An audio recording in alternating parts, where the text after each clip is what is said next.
समय में भगवान के इन इतिहास को जीवंत करते हुए सबके बीच में बात पहुँचे, इसका प्रयास हमारे द्वारा किया जा रहा है। आप शिक्षण केंद्र में अनिवार्य करते हो, फिर एक तरफ आप मदरसों के ऊपर उंगली उठाते हो, तो किस तरह ले जाना चाह रहे हो? जन्माष्टमी से आपत्ति कांग्रेस को क्यों होने लगी? और जन्माष्टमी के बदले में ईद मनाना, तो ईद मनाने के लिए कांग्रेस है ना, ईद मनाए, कौन ने मना की है? ये देश संविधान से चलेगा और इसीलिए संविधान बहुत अच्छा है। संविधान से चला, गोडसे की विचारधारा से नहीं चला। जन्माष्टमी मनाने से आपत्ति है आरिफ मसूद या कांग्रेस के अन्य नेताओं को, तो उसको कान खोलकर सुन लें। ये भारत का पर्व है। शिक्षण संस्थाओं में जब आप अनिवार्य करोगे तो आपत्ति नहीं होगी। कॉन्स्टिट्यूशन है, संविधान का क्या कर रहा हो? रोज संविधान को रोज रहो। ये कांग्रेस का दुर्भाग्य ये है कि धर्म और कर्म में वो अंतर ही नहीं कर पाती। अगर कृष्ण को केवल धर्म से वो जोड़ रहे हैं, अगर गीता को केवल धर्म से जोड़ रहे हैं, तो ये उनका दुर्भाग्य है, उनकी बुद्धि की कमजोरी है।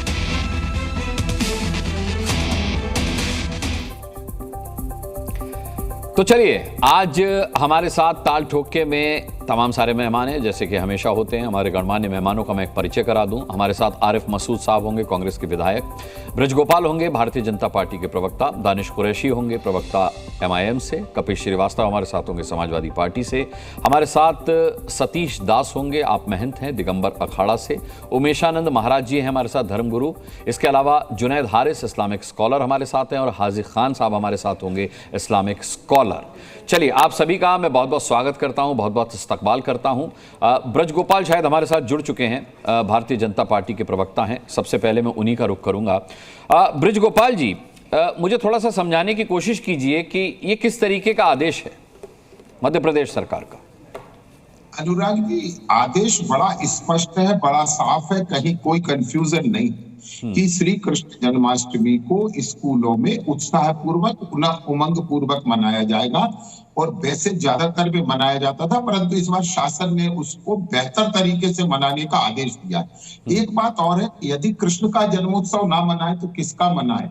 कृष्ण ही तो है जो प्रेम का प्रतीक है। किसने रोका है? कृष्ण का जन्मोत्सव मनाने से रोका किसने? किसी ने रोका आपको?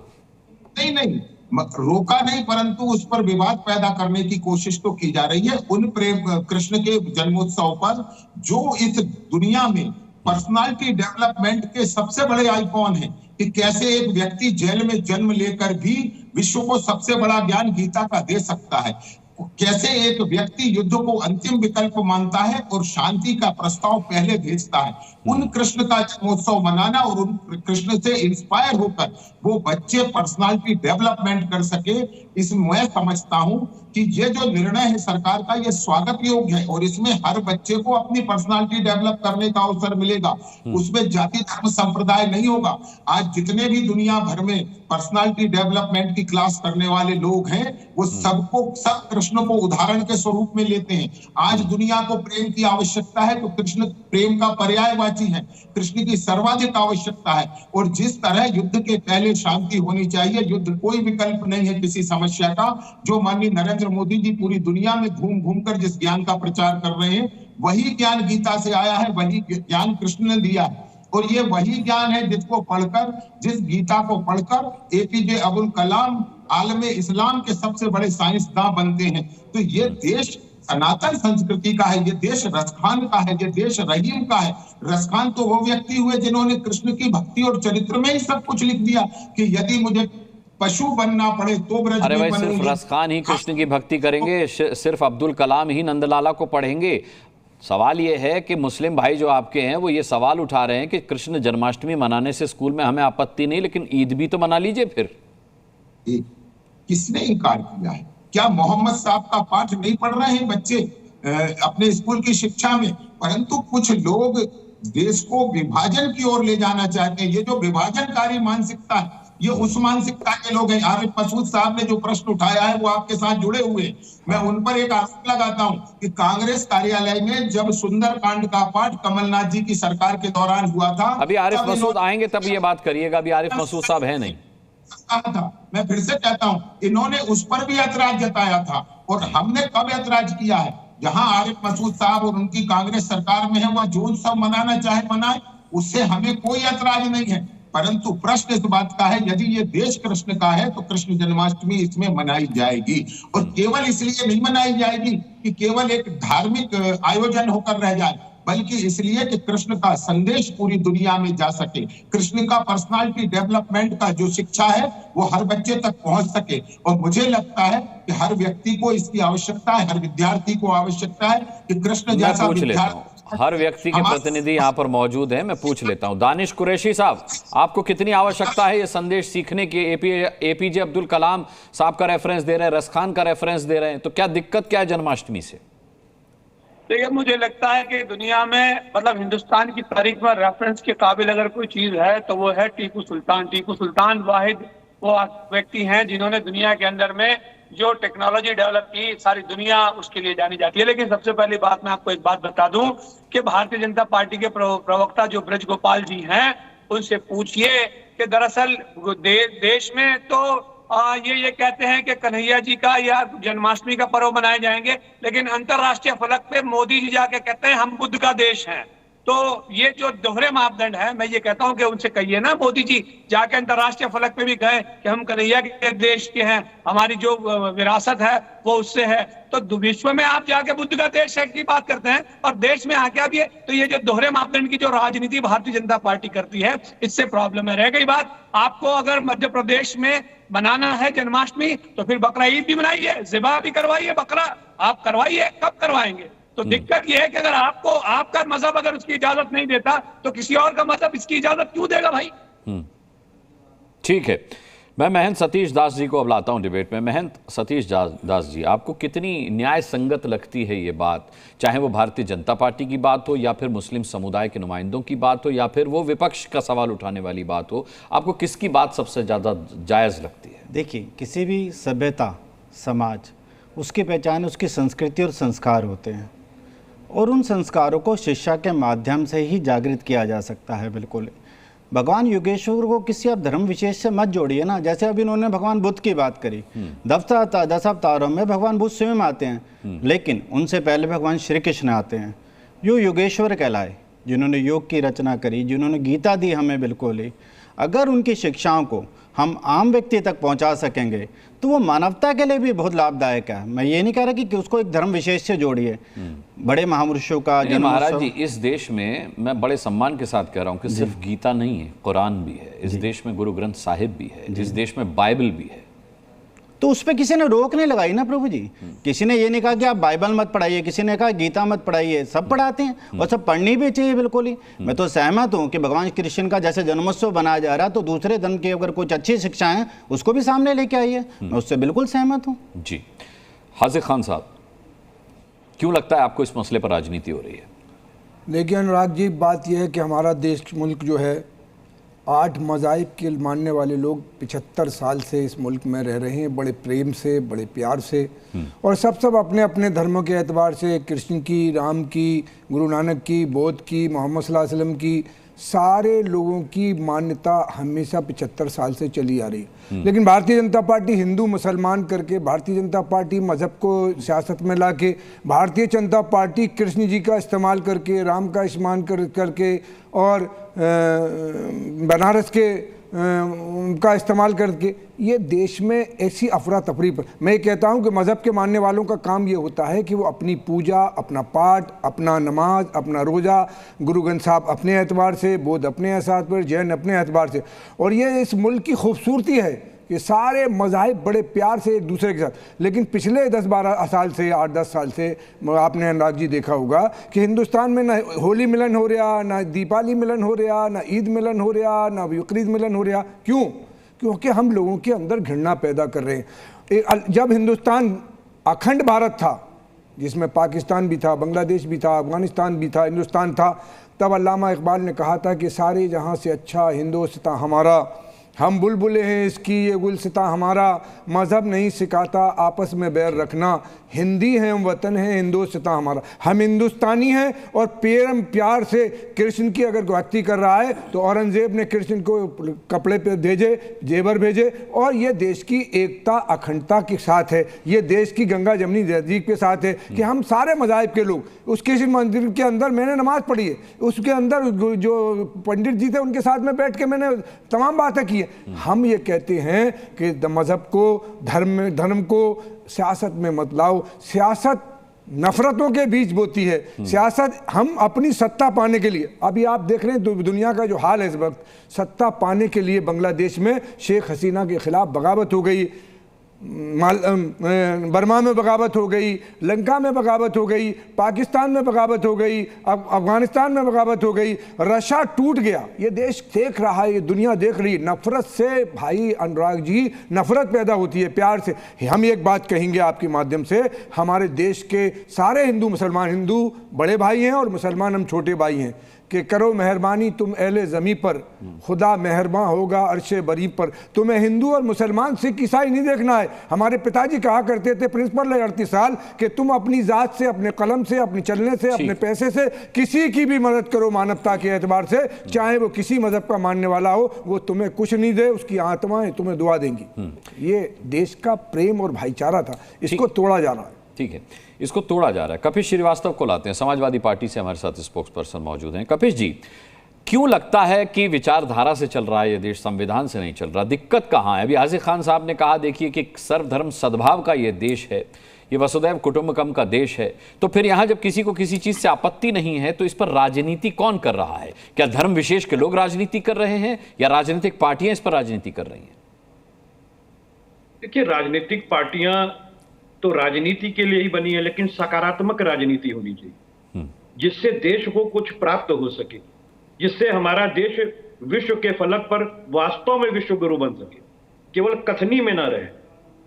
और मैं आपको इसलिए कह रहा हूं कि मैं चूंकि पेशे से एक अधिवक्ता भी हूं, तो मेरे लिए देश का संविधान गीता और कुरान है, इससे कम एकदम नहीं। और जहां देश चलाने की बात आती है, जहां सरकार जुड़ती है, जहां राजनीति जुड़ती है, वहां सर्वोपरि होता है हमारे इस देश का संविधान। क्योंकि धर्म आपके आस्था का विषय है, प्रपंच का विषय नहीं है। और मैं इसलिए कह रहा हूं कि इस देश के संविधान के प्रियम्बल को मोहन जी को पढ़ना चाहिए। एक वो संवैधानिक पत्र पर माननीय मुख्यमंत्री हैं, हम सबके मंत्री हैं वो, लेकिन आप मुझे एक बात बताओ, पंथ निरपेक्षता का जो परिभाषा इस देश के संविधान में दिया गया है, उसमें कहा गया है कि सरकारें किसी भी धर्म का को पोषण नहीं करेंगी, पुष्पित और पल्लवित नहीं करेंगी।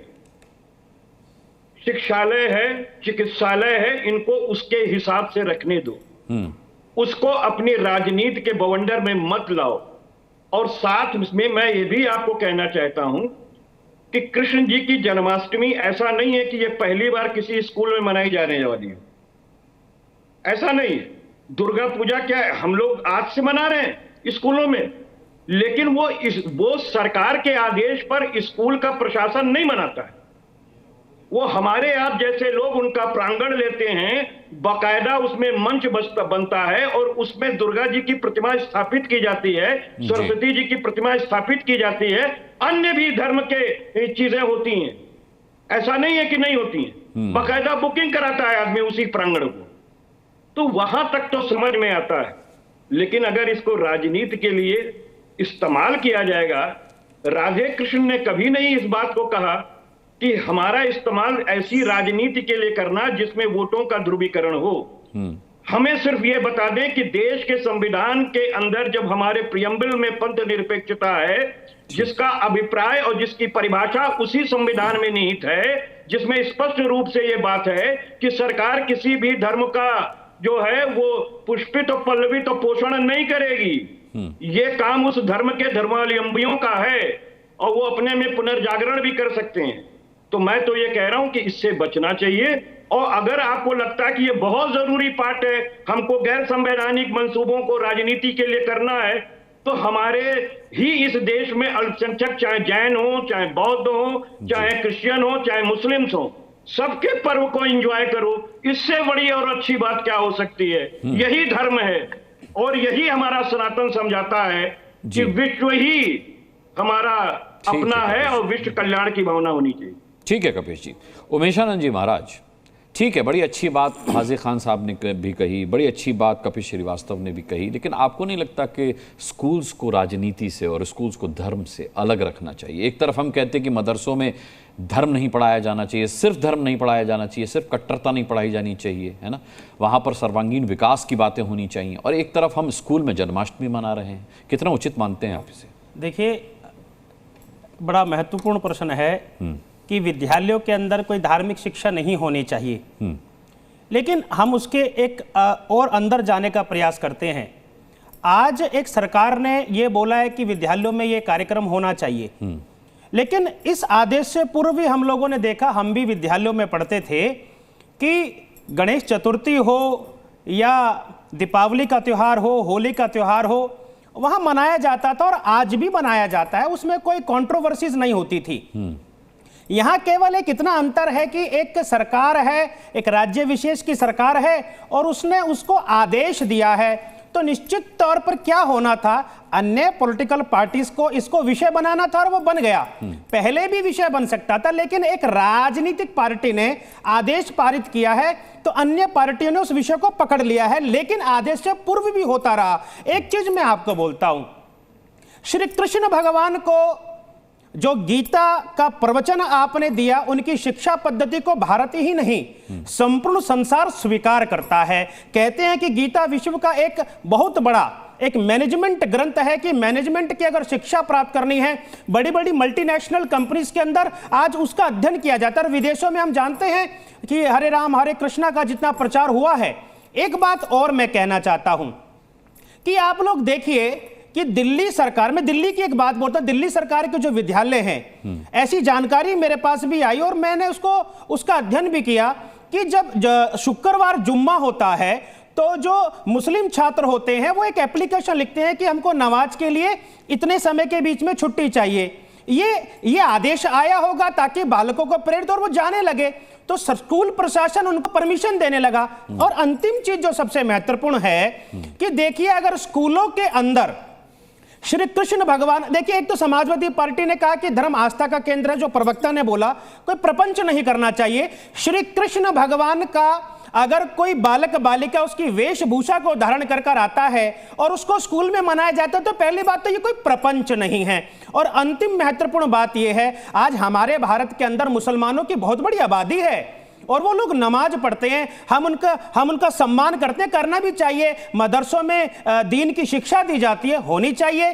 कंप्यूटर साइंस भी होना चाहिए। आज गुरुकुल के अंदर धर्मशास्त्र की शिक्षा तो दी जाती है, लेकिन उसका मॉडर्नाइजेशन किया गया है और ये होना भी चाहिए। लेकिन जो मैं कहना चाहता हूं वो ये बात है कि आज मस्जिद है, बड़ी बड़ी मस्जिदें हैं और उसमें शुक्रवार को नमाज पढ़ी जाती है और 5 टाइम की नमाज पढ़ी जाती है, लेकिन उसके बावजूद भी बड़ी संख्या में लोग मस्जिद को छोड़कर रोडों पर नमाज पढ़ते हैं। भाई करते तो है ना, नहीं पढ़नी, लेकिन वो करते हैं। आज स्कूल में श्री कृष्ण भगवान का कोई विषय आ गया तो उसको पकड़ लिया गया, लेकिन उस पर कोई समाजवादी पार्टी हो, कांग्रेस या अन्य पॉलिटिकल पार्टीज हो, खुलकर मंच पर बोलना चाहिए कि जितने मुसलमान मस्जिद में नमाज पढ़े, रोड पर नमाज ना पढ़े, क्योंकि उससे लॉ एंड ऑर्डर प्रभावित होता है, पुलिस प्रशासन को लगना पड़ता है और कोई आकस्मिक घटना घट सकती है। लेकिन स्कूल का विषय था, हिंदू धर्म का विषय था, उसको पकड़ विषय बनाने का काम यहां पर किया जाता है। ठीक है, कपिश जी से उसका जवाब ले लेता हूं, फिर मैं जुनैद हारिस साहब के पास आऊंगा। कपिश जी, अनुराग भाई, आप कभी मुक्त कंठ से ये नहीं कहते कि सड़क पर नमाज नहीं पढ़नी चाहिए, लेकिन स्कूल में जन्माष्टमी मनाई जा रही तो आपने आपत्ति जता दी। अनुराग भाई, पहले तो हम अपने महंत जी को ये जवाब दे दें कि मैंने प्रपंच जो है वो राजनीतिक लोगों के लिए कहा है। जो बच्चे वो उस परिवेश में आते हैं, हमने उनके लिए नहीं कहा है। और भगवान श्री कृष्ण जितने आपके हैं उससे कम 1 पैसे भी मेरे नहीं। इस बात को आप कंसेप्ट क्लियर कर ली। मैंने आपको निवेदन किया था कि इस देश के संविधान से ये देश चलता है। अगर सरकार कहीं जुड़ती है तो राजनीति जुड़ती है। राज्य की नीति ही होती है राज्य को आगे बढ़ाने के लिए। और जब सरकार इस तरीके की बातें करेंगी तो प्रश्न खड़ा होगा, क्योंकि हमारा प्रियम्बल इस बात को कहता है। अनुराग जी, मुझे माफ कीजिएगा, मैं एक बार इंटरप्ट करना चाहूंगा। अगर समाजवादी पार्टी के प्रवक्ता अपने इस चैनल के माध्यम से ये बात बोल देंगे तो बड़ा आनंद आ जाएगा कि मस्जिदों में ही नमाज पढ़िए, बाहर नहीं पढ़नी चाहिए, क्या संविधान में लिखा हुआ है क्या? ये बात भी बोल देंगे तो समझ में आएगा कि आप सबको समान भाव से लेकर चलने वाले हैं। वोटों का ध्रुवीकरण करने का काम कौन करता है, यह समझ में आ जाएगा। महंत जी, कृपया, आप एक धर्म गुरु हैं, हमारे आस्था के केंद्र हैं। मैं तो केवल आपसे विनती कर रहा हूं। नहीं, सुन तो लीजिए, तो मेरी भी तो विनती सुन लीजिए। मैं भी एक चित्रांशी हूं, भगवान श्री चित्रगुप्त का वंशज हूं, सनातनी हूं और पुरातनी हूं, और इसी में आस्था रखता हूं। लेकिन बावजूद इसके, क्योंकि हमने इस देश के संविधान को बिना किसी शर्त के हर व्यक्ति को एक बराबर से स्वीकृत किया है, अंगीकार किया गया है, तो हम उसकी उपेक्षा भी बर्दाश्त नहीं। मैं आपका सम्मान करता हूं, केवल इतनी बात बोल दीजिए कि प्रत्येक मुसलमान मस्जिद में नमाज पढ़े, रोड पर ना पढ़े। संविधान में इसका भी तो वर्णन होगा। केवल आप ये बोल देंगे तो मुझको लगेगा समान रूप से आप सबको लेकर चलते हैं। किसी व्यक्ति विशेषों की पार्टी और धर्म विशेष को टारगेट मत कीजिए, सबको समान लेकर चीजें, कि संविधान में तो सबको समानता का अधिकार प्राप्त है ना। केवल इतनी बात बोल दीजिए कि समाजवादी पार्टी इस पर अपना क्या स्टैंड रखती है। क्या समाजवादी पार्टी केवल हिंदू विरोधी बात करती रहेगी क्या? ये स्टैंड आप क्लियर कर दीजिए। अरे सुनिए, आप इस देश के महाराज हैं, आप भारतीय जनता पार्टी के महाराज मत बनिए। देखिए, मैं किसी पॉलिटिकल पार्टी को रिप्रेजेंट इधर नहीं करने आया। एक पार्टी ने, और विशेष तौर पर भारतीय जनता पार्टी ने मध्य प्रदेश में आदेश दिया, उसका नाम आना स्वाभाविक है, इसलिए मैं उसका बार बार नाम ले रहा हूं। सुन लीजिए, राजनीतिक दलों का प्रत्युत्तर देने के लिए राजनीतिक जो हमारे बैठे हुए हैं मित्र, वो देंगे। ये बड़ी गंभीर समस्या है कि अगर कोई संत, साधु या सन्यासी राजनीतिक विषयों पर चर्चा करने लग जाता है तो आप कहते हो कि पॉलिटिकल पार्टीज का प्रवक्ता आ जाए। लेकिन मैं तो केवल आपसे यही प्रश्न कर रहा हूं कि मैं किसी भी पॉलिटिकल पार्टी को रिप्रेजेंट नहीं करता। महानुभाव, केवल आप ये बता दीजिए कि रोड पर नमाज पढ़ना संवैधानिक है या नहीं है। अगर वो सरकार ने आदेश दिया है, उस पर प्रतिक्रिया आप दे रहे हैं, केवल यहां भी प्रतिक्रिया दीजिए ना। तो उनको सुनिए, और अगर आप मनीषी हैं तो मुझे भी बोध है इस बात का। सुन तो लीजिए पहले मेरी बात। जब आपको ठीक नहीं लगेगी तो उसका जवाब जरूर दीजिएगा।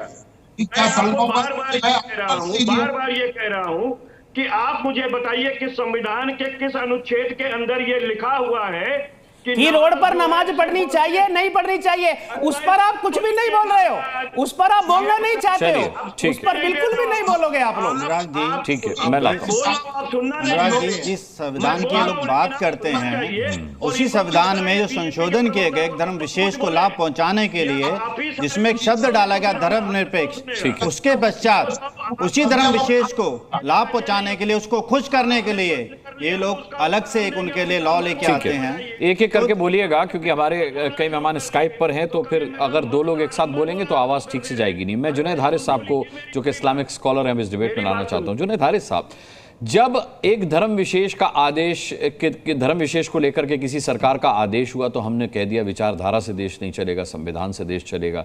लेकिन जब हम संविधान से देश चलाते हैं तो कई बार एक समुदाय विशेष ये कहता है कि हम तो शरीयत से चलेंगे। तो मतलब सहूलियत की राजनीति हर धर्म में होती है, सिर्फ एक धर्म पर इल्ज़ाम लगाना ठीक नहीं है इसका मतलब।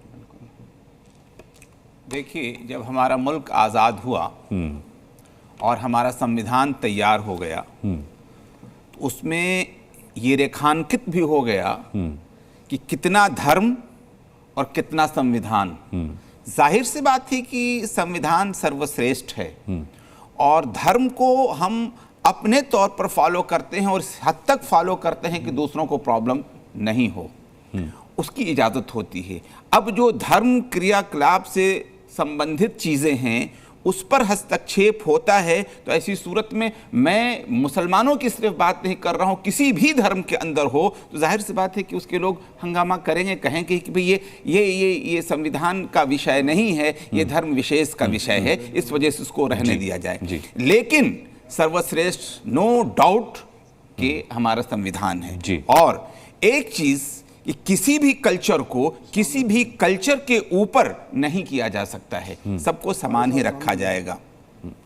मैं अभी बहुत सी बातें आई, मैं उसके संबंध में बताना चाह रहा हूँ। मैं बहुत क्लियर बात एक चीज़ कह रहा हूँ कि सड़क पर नमाज नहीं होनी चाहिए। बहुत बढ़िया। मैं बहुत इसलिए कि नमाज की जगह मस्जिद है, सड़क नहीं है।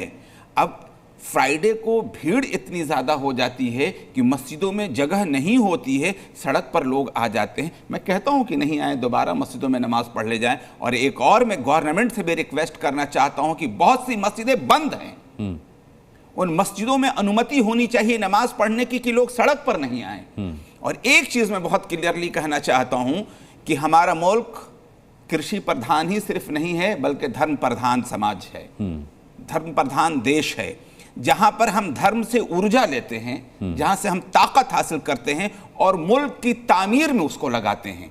अगर ये सोच हो तो मैं समझता हूं प्रॉब्लम नहीं होती है। परेशानी वहां से भी शुरू होती है कि नमाज पर एक धर्म विशेष के लिए तो पाबंदी लगाई जाए, जिसका मैं स्वागत करता हूं, लेकिन किसी के ऊपर फूल और माला बरसाई जाए और सड़कें बंद कर दी जाए, लोग हॉस्पिटल में जानना चाहें और एम्बुलेंस तक नहीं पहुंच सके, ये भी नहीं होना चाहिए। मसला ये है कि सबके साथ एक जैसा बर्ताव हो, ये अहम इशू है। अहम इशू ये नहीं है। मैं इसी तरीके से एक चीज मैं कहना चाहता हूं गुरुजी से, इन्होंने बात की है दिल्ली स्कूल में बच्चों को परमिशन होती है कि वो चले जाएं नमाज पढ़ने के लिए। मैं आपकी जानकारी के लिए बता दूं, ये परमिशन नहीं है। बच्चों की 2 बजे छुट्टी होती है और 2 बजे से पहले उनको निकलने की परमिशन नहीं हो रही है दिल्ली स्कूल के अंदर, और वो नमाज नहीं पढ़ पा रहे हैं। ये आपकी जानकारी के लिए मैं बता दे रहा हूँ, लेकिन हंगामा नहीं हो पा रहे। खुद उसमें मेरा अपना बेटा शामिल है, इसलिए कि भाई ठीक है, जब सबके साथ ये रूल लागू है तो क्या किया जा सकता है। जबकि एक चीज और क्लियर मैं करना चाह रहा हूं कि सबका इंडिविजुअल जो आस्था है उसमें कोई बात नहीं। नमाज अगर कोई पढ़ना चाहते उसे पढ़ने दिया जाए, होली कोई खेलना चाहते खेलने दिया जाए, जन्माष्टमी कोई मनाना चाहते उसे मनाने दिया जाए, क्रिसमस कोई करना चाहते करने दिया जाए, लेकिन किसी दूसरे पर थोपा नहीं जाए कि तुम्हें भी करना होगा। ठीक बात। और अगर आप चाहते हैं कि जन्माष्टमी मनाए तो दूसरे लोग भी मनाएंगे। वैसे मैं एक आखिरी बात कह के अपनी बात ख़त्म करना चाहता हूं, और वो ये है कि मैं जामिया मिल्लिया इस्लामिया में हूं। वहां पर प्रॉपर एक पेपर पढ़ाया जाता है जिसे मैं खुद पढ़ाता हूं, इंडियन रिलीजन एंड कल्चर, कि तमाम के तमाम जो धर्म हैं और तमाम का तमाम जो कल्चर है इंडिया के अंदर जो पाया जाता है, सब एक दूसरे को जाने ताकि एक दूसरे की इज्जत कर सके और एक साथ देश को आगे बढ़ा सके, एक साथ देश की तामीर कर सके। बहुत बढ़िया बात है। ब्रजगोपाल हमारे साथ लगातार हैं। ब्रजगोपाल जी, अब कुल मिलाकर के मुस्लिम स्कॉलर हो या मुस्लिम समुदाय हो, आपत्ति जन्माष्टमी से नहीं है, आपत्ति उस आदेश से है जो जन्माष्टमी को हर धर्म पर थोपता है। आपने खुद माना कि भाई जन्माष्टमी स्कूल में पहली बार नहीं मनाई जा रही, हालांकि मेरी जानकारी में कि गजेटेड हॉलीडे होता है, लेकिन फिर भी अगर सर्वसम्मति से स्कूलों में जन्माष्टमी मनाई जाती है तो फिर आदेश की जरूरत क्यों पड़ी? देखिए, 2 अलग अलग बातें हैं। पहली बात तो यह है कि जब आदेश ये कहा गया है कि उसे उत्साह पूर्वक मनाई जाए और कृष्ण के संदेश को बच्चों को बताया जाए। दूसरी बात, मगर कुछ प्रश्न है, एक दानिश भाई का प्रश्न था और एक कपीश जी का प्रश्न था। जो कपीश जी यहाँ बार बार केवल संविधान और उसकी प्रियम्बल की चर्चा कर रहे हैं, मैं उनसे पूछना चाहता हूँ कि क्या संविधान में सबको यदि एक बराबर सब कुछ किया है तो फिर इस देश में पर्सनल लॉ क्यों है? फिर हिजाब पर विवाद क्यों है? ड्रेस कोड क्यों नहीं है? फिर आप हिजाब को व्यक्तिगत स्वतंत्रता और धार्मिक स्वतंत्रता का नाम देते हैं। ये सिलेक्टिवनेस कब तक चलेगी? संविधान को टुकड़ों टुकड़ों में कर अपने अपने हिस्से का सिलेक्ट करने का काम कब तक चलेगा? दूसरा, दानिश जी अभी कह रहे थे कि दूसरे धर्मों की प्रतिमाएं, वहां के चित्र होना चाहिए। किसके चित्र होना चाहिए दानिश जी? दूसरे धर्मों की शिक्षा होनी चाहिए, बिल्कुल होनी चाहिए, मगर शिक्षा क्या होनी चाहिए? एक तरफ शिक्षा है कि सर्वे भवन्तु सुखिनः, सर्वे सन्तु निरामया, सर्वे भद्राणि पश्यन्ति, मा कश्चित् दुःखभाग् भवेत्, कि ये शिक्षा दी जा रही है कि सभी सुखी हो, सभी निरोगी हो। तो एक और दूसरी ओर शिक्षा दी जा रही है कि नहीं, केवल एक इंडिविजुअल अल्लाह को मानने वाला व्यक्ति ही केवल स्वर्ग जा सकता है और इंडिविजुअल पैगंबर को मानने वाला ही व्यक्ति स्वर्ग जा सकता है। तो ये जो दोहरापन है, इस दोहरेपन को पहले खत्म कीजिए। आप कहिए ना, खुले मन से कहिए। एक विषय था अभी जो चर्चा कर रहे थे आदरणीय हमारे स्कॉलर साहब जो जामिया इस्लामिया से हैं, उन्होंने बड़ा बेहतरीन बात कही है। मैं उनका अभिनंदन करता हूं कि उन्होंने कहा कि नमाज सड़क पर नहीं होना चाहिए। एक ही बात निकाली आपने उनकी बात में। कभी श्रीवास्तव जी नहीं जुटा पाए। तो मैं फिर से कहता हूं, यदि इस दुनिया में कृष्ण को पढ़ाया जाएगा, कृष्ण लोगों के आचरण में होंगे, तो ये दुनिया प्रेम का प्रतीक बनेगी। ये दुनिया युद्ध की बजाय शांति की ओर जाएगी। और यदि आपको प्रेम पसंद है तो कृष्ण का कोई विकल्प नहीं है। नहीं, कोई दिक्कत नहीं है। गीता का संदेश मैं भी पढ़ता हूं और मैं भी चाहता हूं पढ़ाया जाए, लेकिन उतनी ही सद्भाव की बातें कुरान में भी हैं, गुरु ग्रंथ साहिब में भी हैं, बाइबल में भी हैं, और आपने भी ये सब पढ़ा होगा ब्रजगोपाल जी। बिल्कुल निश्चित। तो फिर गीता थोपी क्यों जाए किसी पर? नहीं, किसी पर नहीं थोपा जा रहा। किसी बच्चे को इसके लिए आग्रह नहीं किया जाएगा कि वो यदि कृष्ण को स्वीकार नहीं किया जाता है तो वो भी उस समारोह में शामिल हो। परंतु आप मुझे एक बात बताइए कि क्या उसे देखने का अवसर नहीं होना चाहिए? कि क्या बेहतर है इस विश्व में? आप उसको एक जानकारी विशेष में कैद कर क्यों रखना चाहते हैं बच्चे को? यही तो इनकी मांग है कि फिर ईद पर भी स्कूल खोलिए, जिससे बाकी बच्चे भी समझ सकें कि बेहतर क्या है। यदि मेरा बेटा 5 वक्त की नमाज सुनने में उसे कोई ऐतराज नहीं है जो माइकों से हो रही है, तो यदि कृष्ण की स्तुति भी अगर कोई मुस्लिम बच्चा सुन लेगा तो क्या गुनाह हो जाएगा?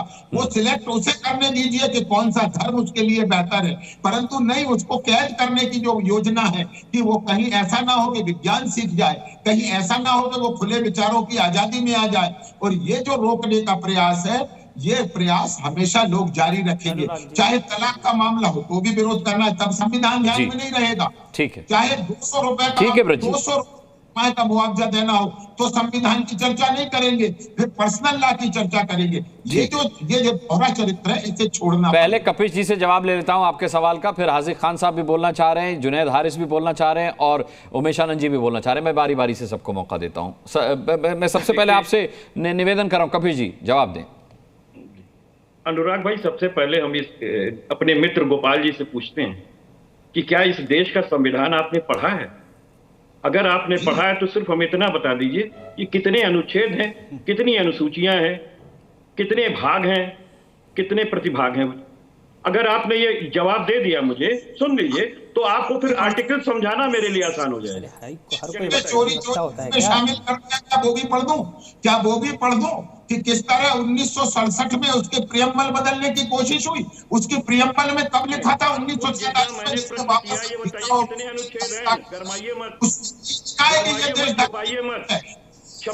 आप ये बताइए, इस देश के संविधान में कितने अनुच्छेद हैं? अरे भाई, क्रोध क्यों कर रहे हैं? भगवान श्री कृष्ण प्रेम के लिए जाने जाते हैं और आप भगवान श्री कृष्ण की बात कर रहे हैं। मैंने एक बहुत साधारण सी बात पूछी है और आप उसमें चीखने चिल्लाने लग रहे हैं, गुस्सा करने लग रहे हैं। अरे संविधान गुस्सा करने की विषय वस्तु नहीं है महाराज। अरे क्यों गुस्सा कर रहे हैं? गुस्सा क्यों कर रहे हैं? ये गुस्सा क्यों कर रहे हैं? एक एक करके बोलिए। आप दोनों स्काइप पर हैं, एक ही की आवाज एक बार में आ सकती है। ये क्या छिपाना चाहते हैं? मैं अनुराग भाई बहुत सीधी सी बात पूछ रहा हूँ, इतना गुस्से में आ गए। मैंने बहुत साधारण क्वेश्चन किया। बीइंग इंडियन, हम सारे लोगों को ये बात मालूम होनी चाहिए और बहुत ही बचपना के माने बच्चे जानते हैं इनको। अब आप उसके लिए क्रोधित हो जा रहे हैं। खैर छोड़िए, आपको नहीं पता है। अब मैं आपको बता दूं, आर्टिकल 25, 28 और आर्टिकल 30 पढ़ा है? अरे भाई देखिए गोपाल जी बुलबुल मत खोलो, सुन लीजिए, मुझे बुलबुल मत खोलो। हमें आप आर्टिकल 25, 28 और 30 में बताओ क्या लिखा है। आर्टिकल 25, 28 और 30 में क्या लिखा है? 44 में क्या लिखा है, जरा वो आप बता दें। आर्टिकल 44 क्या कह रहा है, थोड़ा सा बता दें। देश की जनता जानना चाहती है कि आर्टिकल 44 क्या कहता है। कपीश भाई, आपको तो पूरा याद है ना, तो थोड़ा आर्टिकल दूसरे भी बता दें। आर्टिकल 44 यार लग रहा है, ये तो नाक को पूरा एकदम फुला लिए भाई साहब, हमारे ऊपर लग रहा है लाठी से मार देंगे। अरे मैंने इस देश के संविधान के बारे में पूछा कि आर्टिकल 25, 28, 30 को पढ़े बगैर आपने जो पर्सनल लॉ के बारे में उठाया है उसी का जवाब है। जाके घर पढ़ लेना, कभी पढ़े तो हो नहीं। अरे आप पढ़े नहीं संविधान, आप आर्टिकल 25, 28 और 30 जाके घर पढ़ लेना और अपने प्रभु को भी पढ़ा देना। गुस्साओ मत, कृष्ण पे बात कर रहे हो आप, राधा कृष्ण प्रेम और स्नेह के लिए जाने जाते हैं और आप गुस्सा जा रहे हो, ज्ञान को छुपाना चाहते हो। अपने ज्ञान को लटो, बाहर लाओ। ठीक है, ये मुझे आप बता दो, आर्टिकल 25, 28 और 30 में क्या लिखा है? ठीक है, ये बहस फिर ऐसे ही खत्म हो जाएगी आर्टिकल 25 और 44 में। ठीक है, नहीं, तब इसको पर्सनल लॉ समझ में आएगा कि कहां से आया है। के बारे में और मैं दूसरी चीज कह दूं, एक बात अनुराग भाई, इट इज श्रेष्ठम धर्माधार्यति। ये जो भेद करने वाला पर्सनल लॉ है, इसके बावजूद भी आप इसकी बात करते हैं। ये कपीश भाई आप खुद बताएं, आप खुद दो हिस्सों में समाज को बांटना चाहते हैं और फिर कहते हैं दोहाई संविधान की देते हैं। तो पहले तय कर लेंगे आपका वास्तविक सोच क्या है। क्रोध में छुपाओ मत। ये बताइए कि इति श्रेष्ठम धर्माधार्यते गीता में कहां लिखा है और इसका क्या परिभाषा है? फिर बता दूंगा, आप तो ये बता दो कि युद्ध क्षेत्र। चलिए, एक दूसरे से ही सवालों का सिलसिला खत्म नहीं हो रहा है, कपिश जी का और ब्रज गोपाल का। हाजी खान साहब, चलिए ठीक है, मैं लाता हूँ, मैं आता हूँ आपके पास। बाकी भी मेहमान है। हाजी खान साहब, देखिए अनुराग जी, भारतीय जनता पार्टी के जो प्रवक्ता हैं उन्हें ना तो संविधान की जानकारी है, ना भारतीय इतिहास की जानकारी है, ना धर्मों की जानकारी है। इसलिए कह रहा हूँ मैं कि जब आज ये जिस हमारे यहाँ संविधान बना था, उस संविधान के अध्यक्ष बाबा साहब अम्बेडकर जी थे और 300 विद्वान पूरी दुनिया से पढ़ के आए थे। वो हिंदुस्तान में ही नहीं पढ़े थे जिन्होंने ये संविधान बनाया। और उसमें आर्टिकल 28, आर्टिकल 25 और 30 जो लिखा, उसमें सारे धर्मों के बारे में लिखा हुआ है कि हर आदमी, भारतीय संविधान ने इस बात की इजाज़त दी है, चाहे वो हिंदू हो, मुसलमान हो, सिख हो, ईसाई हो, बौद्ध हो, ईसाई हो, किसी भी मज़हब का मानने वाला हो, वो अपने धर्म के एतबार से पूजा पत्ती कर सकता है। मैं आपको भारतीय जनता पार्टी के स्पोक पर्सन को बताना चाहता हूँ कि दुनिया में 1,24,000 मैसेंजर आए, चाहे उसमें राम हो, कृष्ण हो, आदम अलैहिस्सलाम से लेके प्रॉफिट मोहम्मद सल्लल्लाहु अलैहि वसल्लम तक, और एक साउंड में, एक आवाज़ में सबने कहा है यायो नास कूलू ला इलाहा इल्ला तुफ्लिहून,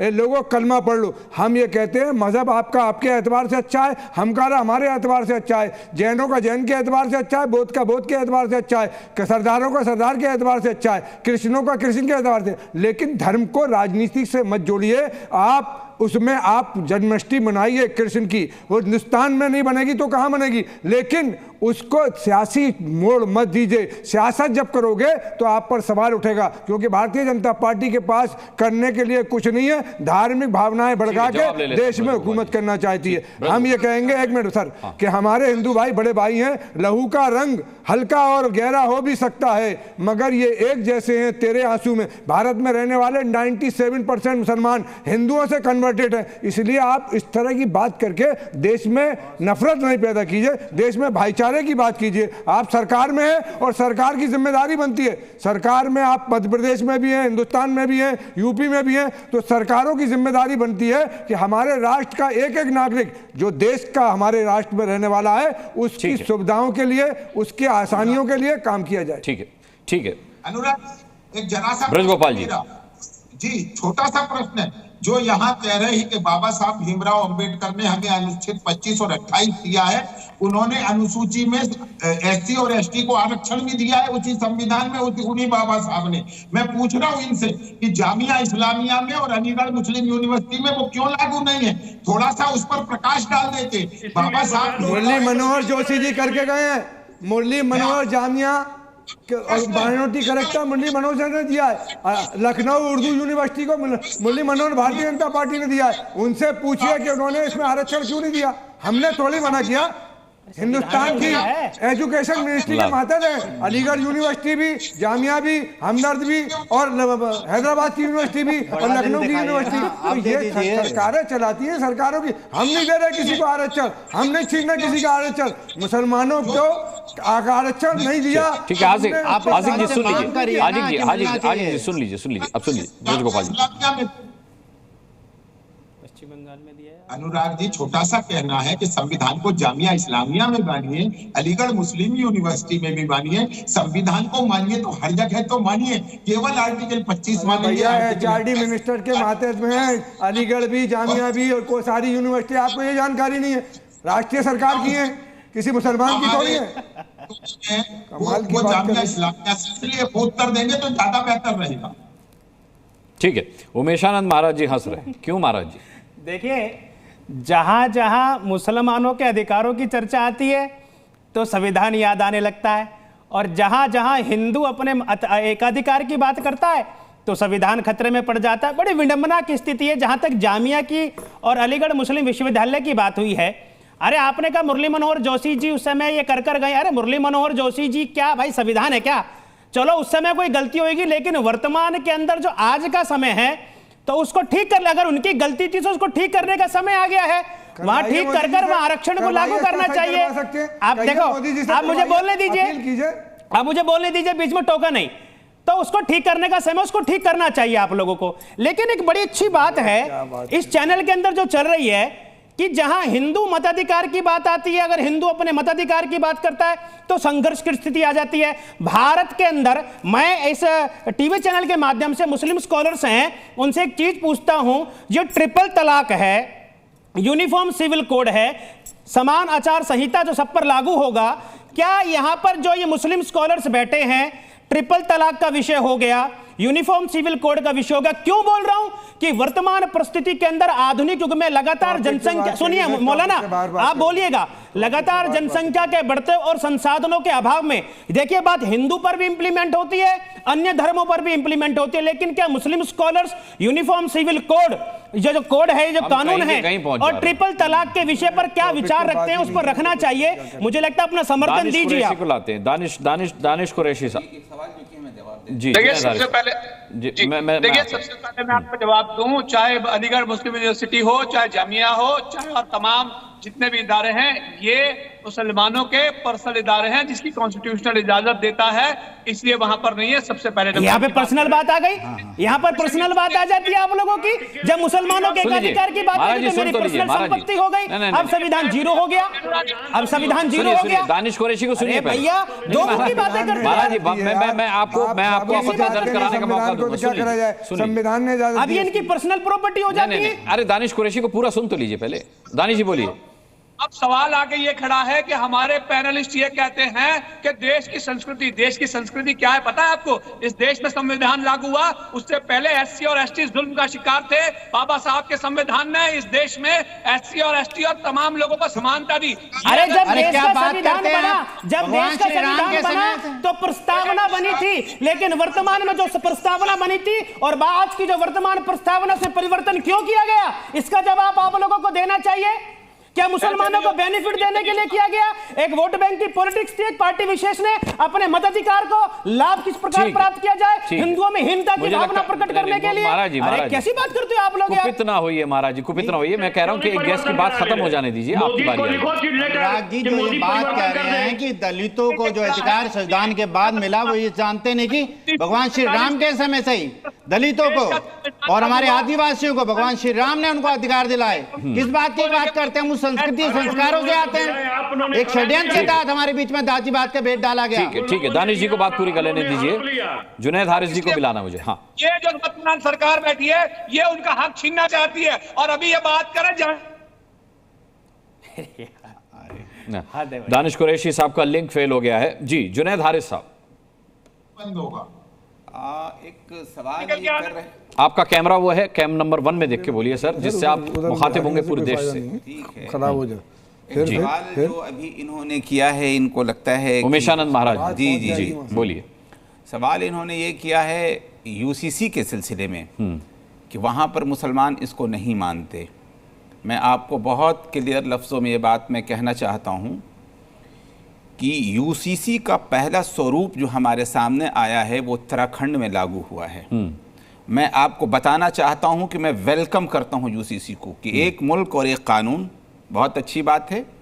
लेकिन सवाल ये पैदा होता है कि जो ट्राइबल्स हैं वो भी इस मुल्क के बाशिंदा हैं कि नहीं हैं। अगर इस मुल्क के बाशिंदा हैं तो उनको अलग उससे क्यों कर दिया गया?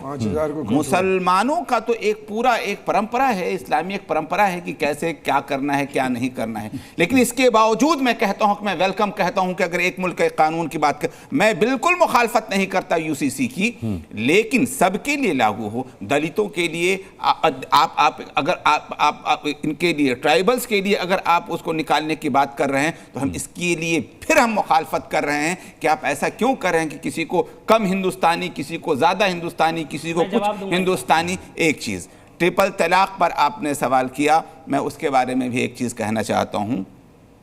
ट्रिपल तलाक तमाम मुसलमानों के नजदीक एक साथ 3 तलाक देना नाजायज है। पहली बात, पूरी बात समझ लीजिएगा।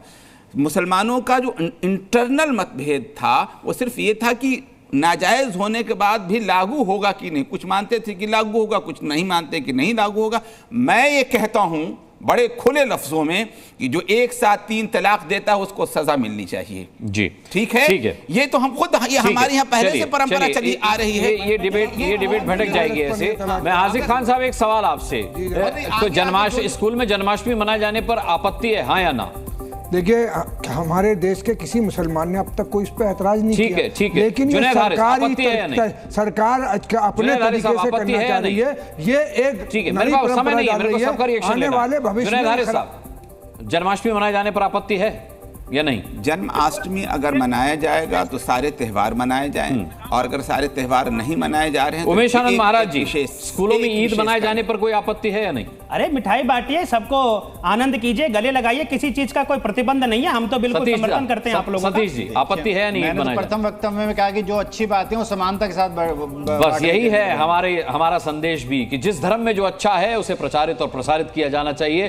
कोई धर्म हिंसा नहीं सिखाता, सभी आपस में भाईचारा और प्रेम सिखाते हैं। सभी पैनलिस्ट का बहुत बहुत धन्यवाद करना चाहूंगा आज की इस डिबेट में शामिल होने के लिए।